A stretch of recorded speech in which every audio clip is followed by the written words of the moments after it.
Nick Sellers is here, the CEO of the World Games 2022. We're just not that far away. Nick, I'm sure it feels like we're not that far away to you. You're a busy man these days. Thanks for coming in early this morning and bringing Vulcan with you. But let's talk about the games, the business of it. Obviously, everybody in Birmingham, the region's excited for it. Where are we right now? What challenges are you still trying to deal with as we push closer and closer to the next summer? Yeah, Jack and Ani, thanks for having me. There's so many moving pieces and parts, as you can imagine, with an international event.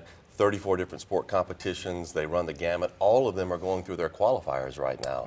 So we're about halfway through knowing who's actually going to compete, but over 400 Team USA athletes, Olympic level athletes and Olympic athletes who've competed in former Olympics will be competing here. And you can imagine this, from security to transportation to our marketing plan and helping to get people into the U.S. coming out of this pandemic. So many challenges, but a lot of fun. All right, so let's talk about, internationally speaking, getting athletes into this country. You mentioned the challenges. What are those challenges and how are you overcoming them, or can you in some cases? In some cases, we're having to work with coalitions. For instance, the United States Olympic and Paralympic Committee and some of the major sports franchises are all working with Congress to try to get those council offices open, international offices open and moving again so that we can get our international athletes and fans into the U.S. again. All that because of the pandemic, they were furloughed. So they're having to bring those employees back into those federal offices around the world. We think we're moving in the right direction. The United States government's starting to loosen up travel a little bit. But obviously it has been a real challenge. This will be the first major international sporting event in the world with the full fan experience again. Beijing won't even have the full fan experience. That's an interesting point. Yeah. And I remember when you got this job, took this job, I thought that has got to be one of the toughest jobs in the city, because not only do you have to coordinate all of this, it would seem to me you also have to get people to buy in, both emotionally and financially in many cases. Where do we stand on that investment from your vantage point? Do you think it's a challenge to get people to be aware of the brand? It sure seems like they are now anyway. I think they really are, Jack. You know, one of the benefits that we have is Birmingham is one of the largest metropolitan areas in the country now without a major sports franchise.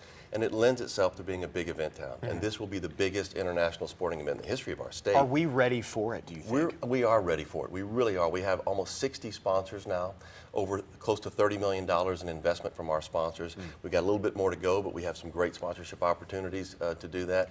And I think Birmingham is going to show up in a big way on this global stage. Let's talk about security, fire rescue. You know, we've done some stories this week, Birmingham Fire and Rescue dealing with some staffing issues and that sort of thing. And then the police department, are they ready? They are ready, and I'll tell you why I believe that. We made an application jointly with the City of Birmingham, Jefferson County, and others to the Department of Homeland Security to give us some support.